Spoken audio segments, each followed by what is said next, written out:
네, 안녕하십니까. 사회복지정책론 기출문제 풀이를 하도록 하겠습니다. 자, 여기 이제 제 10회 마지막 회에 출제된 문제를 풀이를 할 건데요. 자, 10회 기출문제는 물론 이제 정책론이 전반적으로 어려운 과목인 것은 사실이지만 10회 때가 유독 어려웠다라고 합니다. 그 이유가 무엇일까요?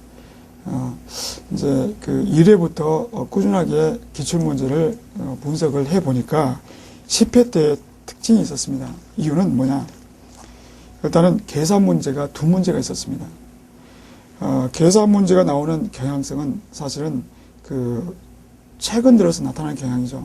그러나 대부분 계산 문제는 한 문제씩 나왔던 그런 이제 경향이 있었으나 10회 때는 이제 두 문제가 들어갔다고 하는 것이고요. 그리고 또 하나가 이제 어려웠던 이유가 우리가 이제 기본서라든가 그리고 이제 어떤 형태로든 교재로 공부를 하신 분들이 있을 텐데 한 번도 들어본 적이 없는 그런 내용들이 문제로 출제된 케이스가 두 문제가 있었습니다. 그러니까 한 번도 들어보지 못했다는 이야기는 사회복지와 관련된 직접적으로 관련된 문제가 아닌 쪽에서 문제가 출제가 됐다는 것이죠. 이제 한 문제 같은 경우에는 그 노동 쪽, 그야말로 경제학이라든가 그런 쪽과 관련된 문제가 출제가 됐다는 것이죠. 그러니까 사회복지 정책론은 그 말 그대로 그 정치 경제학과 관련된 과목이다 보니까 출제를 정치 쪽에서 경제 쪽에서 가져온다고 해서 특별히 하자가 있는 건 아닙니다. 그러니까 왜 이런 현상이 발생할까요? 기출 문제가 이제 10회까지 왔습니다. 그러다 보니까 사실상 웬만한 유형은 다 출제가 된 것이죠. 근데 중요한 것은 이제 난이도를 조절해야 됩니다.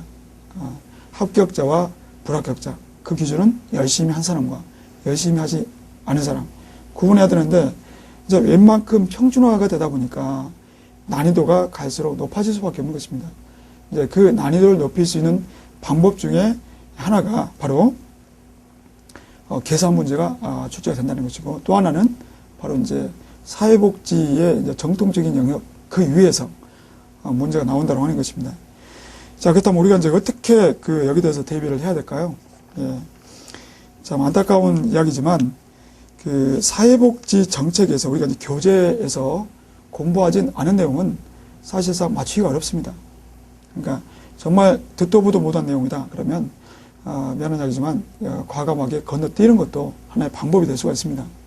그렇지만 이제 계산 문제 중에서 그 간혹 가다가 그냥 어렵게 느껴질 뿐이지 실제 조금만 집중하면 풀 수 있는 문제가 나올 수도 있습니다. 그러니까 계산 문제에 대해서는 너무 겁을 먹지 마시고 한번 집중을 해보시고 풀어보십시오. 그러다가 그 짧은 시간 동안에 판단을 하셔야겠죠. 도저히 내가 그동안에 풀어왔던 그런 방식은 아니다 그러면 포기를 하셔야겠죠. 그렇다 하더라도 이제 우리가 그 기본서 내용을 충분하게 숙달하면 사실상 합격은 합니다. 우리가 이제 목적 의식을 가지고 준비를 한다라고 한다면 합격만 하면 되는 것이 아닐까요? 물론 좋은 점수를 받으면 좋습니다. 그러나 그 원래가 이제 출제 그런 이제 경향성 자체가 최소한 한 문제에서 5문제는 어렵게 나오게 돼 있다는 것입니다. 그러니까 그 점에 대해서 여러분들이 감안하시고 문제를 풀고 또 공부도 하시는 것이 좋지 생각만큼 점수가 안 나온다고 너무 실망하거나 의기소침하실 필요는 없다. 그런 생각이 듭니다. 자, 그럼 이제 1번부터 차근차근 풀어보도록 하겠습니다. 자, 1번 문제 사회복지 발달을 18세기 공민권, 19세기 정치권, 20세기 사회권 등 시민권의 확대 과정으로 설명한 학자는 바로 나오죠. 마샤. 자, 1번 문제 푸는데 그래서 사람마다 좀 차이가 있겠지만 솔직히 말해서 3초 이내에 풀 수가 있습니다. 이런 문제들은 꼭 나옵니다. 이제 시간 배분 때문에. 그러니까 이제 이렇게 문제만 읽으면 바로 나올 수 있는 문제. 이런 것들은 정말 3초에서 5초 내에 푸셔야 됩니다. 자, 2번. 베이버리지 보고서에 관한 설명으로 옳지 않은 것은 이것은 좀 시간이 좀 필요하겠죠. 내용을 읽어야 되니까. 사회보장의 본질을 소득보장으로 보고 포괄적 의료 서비스 맞죠. 사회보장 전체 조건의 하나로 봤다. 맞습니다. 국민 최저선 보장을 위해 사회보장에서 공공부조가 가장 중요시 되었다. 아닙니다. 베버리지가 유명한 것은 뭐냐면 그 기본 정신이 보편주의입니다. 그러니까 공공부조는 선별주의지 않습니까? 그러니까 이게 틀린 거죠. 일단은 답이 그 2번에서 끝났기 때문에 좀 시간을 단축할 수 있었습니다. 일단 2번을 거의 이제 90% 이상 답이라고 보시고 밑으로 보십시오. 5대학 중 군핍을 제거하기 위한 것이 사회보장이라고 봤다. 맞고 완전 고용을 또 중요시 여겼습니다. 그러니까 베버리지 보고서는 그 세 가지의 핵심적인 제도를 얘기하고 있는데 포괄적 의료 서비스, 그리고 완전 고용, 그리고 가족수당 이 세 가지. 그러니까 이제 그와 관련된 내용들이죠. 자, 3번을 보겠는데요.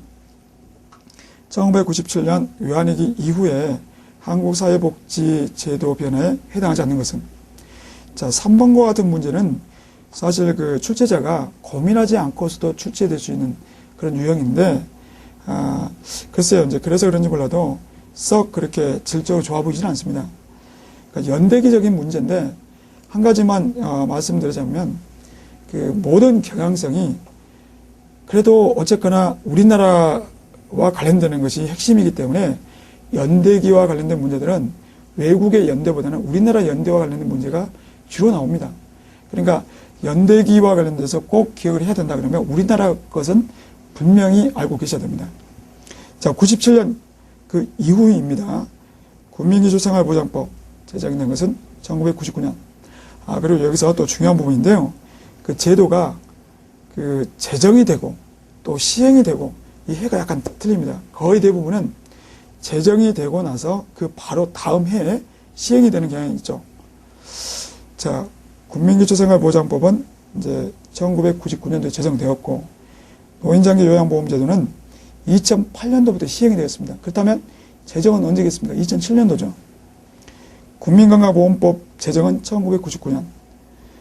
그러니까 국민건강법 같은 경우에는 기존의 의료보험하고 좀 다르다는 것을 또 착안하셔야 됩니다. 의료보험에서 국민건강으로 이렇게 이제 바뀌었다. 그러니까 바뀐 해가 언제냐? 바로 1999년도다. 기초노령연금이 시행된 것은 2008년도입니다. 그 다음에 고용보험법이 제정된 것은 1993년. 그래서 97년 이후가 아닌 것은 고용보험이 되겠습니다. 사실 3번 문제 같은 경우에도 5초 안에 충분히 풀 수 있는 문제죠. 자, 4번 사회복지정책의 가치에 관한 설명으로 옳은 것은, 자, 이런 문제는 이제 그 주요 가치, 뭐 평등, 효율, 사회적 적절성, 자유, 이와 관련된 문제라는 거 일단은 딱 머릿속에 착안하셔야 되겠고요. 가치는 사회복지정책의 목표가 아니라 수단이다. 그럴까요? 아닙니다. 사회복지정책은 이 가치 기준에 따라서 달라집니다. 물론 이제 경제도 마찬가지고 정치도 그렇고 다 그렇습니다. 그러니까 그 어떤 가치를 추구하느냐에 따라서 내용이 달라집니다. 평등이냐 아니면 효율이냐. 예. 그다음에 비례적 평등 가치를 실현하려면 자원 배분 기준이 먼저 정해져야 된다. 그러니까 비례적 평등이 무엇인가요? 공평 또는 형평이라고 표현하죠. 그것은 얼마나 노력을 했는가, 또 능력이 있는가, 얼마나 또 기여를 했는가에 따라서 받게 되는 혜택이 달라지는 것이지 않습니까? 그러니까 비례적 평등 가치를 실현하려면 자원 배분 기준이 먼저 정해져야 되는데, 그러니까 기여를 한다고 했을 때 어느 정도 기여를 해야 혜택을 얼마큼 줄 건지 이제 이게 있어야 하는 이야기죠. 그래서 이제 2번이 옳은 설명이고요. 그 다음에 이제 보험수리 원칙은 결과의 평등 가치를 반영한다. 아니죠. 보험수리 원칙은 비례적 평등이죠. 공평의 가치죠. 열등처우 원칙 같은 경우에도 어떻습니까? 이건 역시 이 비례적 평등 가치를 추구하는 것입니다. 그 다음 적극적 자유. 이제 자유는 소극적 자유와 적극적 자유가 있는데, 적극적 자유는 타인의 가슴이나 구속으로부터의 자유를 뜻하는 게 아니죠. 이것은 이제 소극적 자유를 의미하는 것이고, 적극적 자유는 내가 하고 싶은 것, 그러니까 내가 할 수 있는 능력을 갖춘 상태가 바로 적극적 자유를 얻게 된 상태다. 그렇게 보는 것입니다. 그래서 답은 2번이 되겠습니다.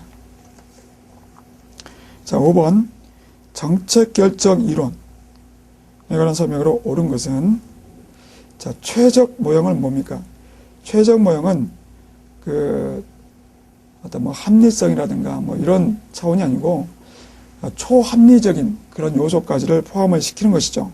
그래서 직관력이라든가 결단력이라든가 이런 것들까지 포함을 시키는 것이 최적 모형인데, 정책 결정은 과거의 정책을 점증적으로 수정하는 방식. 그러니까 점증적으로 이런 말 나왔지 않습니까? 이것은 점증 모형을 설명하고 있는 것이죠. 자, 합리 모형은 목표 달성을 극대화할 수 있는 최선의 정책 대안을 찾을 수 있다. 자, 다소 어렵게 지금 설명하고 있는데, 합리 모형이 무엇입니까? 우리가 어떤 정책을 결정할 때 우리 인간은 합리적이기 때문에 합리적인 이성을 총동원해서, 그러니까 가능한 모든 대안을 다 살펴보는 것입니다. 그래서 가장 합당한 것을 선택하는 것. 이게 바로 합리 모형인데, 여기서 보시면 이제 목표 달성을 극대화할 수 있는 최선의 정책 대안을 찾을 수 있다. 바로 이제 이 용어에서 최선이라는 표현이 바로 힌트입니다. 최선이라고 하는 것이 과연 가능할까요? 네. 현실적으로는 불가능합니다. 우리는 거의 대부분 차선을 선택하죠. 차선. 최선을 선택하려면 우리는 다 살펴봐야 됩니다. 우리 이성을 다 발휘해서. 그러나 그러면 한도 끝도 없죠. 이제 합리 모형이 이제 그렇다는 것입니다. 어쨌거나 보기에서 설명은 잘 제대로 했습니다. 호남 모형. 정책 결정에 드는 비용보다 효과가 더 커야 된다. 이게 무슨 말일까요? 혼합 모형이라고 하는 것은 바로 합리 모형과 점증 모형을 혼합한 겁니다. 그런데 비용보다 효과가 더 커야 된다. 이건 무슨 이야기입니까? 바로 효율성을 이야기하고 있는 것이죠. 예, 그러니까 앞뒤가 안 맞죠. 만족 모형. 정책 결정자가 완전한 합리성을 가지고 있지는 않다. 그 이야기는 뭡니까? 만족한 수준에서 정책을 결정한다는 것입니다. 그러니까 인간은 완벽하게 합리적이지 못하다. 결국 제한된 합리성을 인정하는 거죠. 그게 바로 만족 모형입니다. 결국 이제 이것도 맞게 설명하고 있기 때문에 답은 3번 지문이 되겠습니다. 6번을 보겠습니다. 새로운 사회적 위험이 나타나게 된 배경으로 옳지 않은 것은, 새로운 사회적 위험으로 나타난 배경. 그 말을 조금 이제 이렇게 꼬고 저렇게 꼬고 하는데, 중요한 것은 지금 현대 사회가 어떠한 이제 그 변화가 있고 어려움을 겪고 있느냐, 이제 그걸 물어보는 것입니다. 출산율 감소했습니까? 그렇습니다. 출산율이 감소했습니다. 그런데 그 2012년도에 그 셋째 아이 출산율이 전년도에 비해서 가장 또 월등히 높았다고 하는데, 전반적인 흐름은 출산율은 감소했습니다. 노인 부양비 계속 증가하고 있습니다. 여성 경제활동 참여 역시나 계속 증가하고 있죠. 그러다 보니까 여성의 능력 발휘를 할 수 있어서 좋긴 한데, 근데 이제 그로 인해서 이제 어떤 가정에서 이제 여러 가지 갈등, 문제도 양산시키고 있죠. 그 다음에 임시, 일용직 등 비정규직 어마어마하게 늘어나고 있죠. 탈산업화로 인한 서비스 산업 고용 감소. 자, 이게 답인데요. 참 말을 좀 어렵게 썼습니다. 탈산업화가 뭡니까? 산업화를 이제 벗어났다. 그 얘기죠. 그렇다면 지금은 산업화 시기가 아니라는 이야기인가요? 예. 우선은, 산업화의 연장이긴 하나, 산업화의 중요한 특징들이 점차 변화하고 있습니다. 산업화 시기는 어떤 시기였습니까? 제조업이 중심이었죠. 그 다음에 이제, 지금은 뭐가 중심입니까? 서비스업이 중심입니다.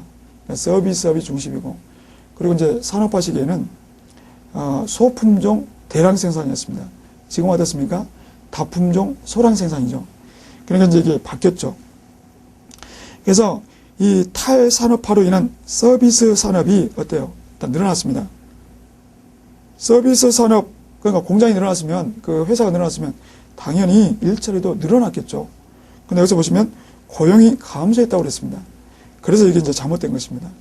자, 6번 문제는, 이제 다소, 그러니까 쉬운 듯 하면서도 어렵고, 어려운 듯 하면서 이제 좀만 생각하면 볼 수 있는 문제인데, 아마도 6번 문제 같은 게, 결단력이 빠르신 분들은 바로 그냥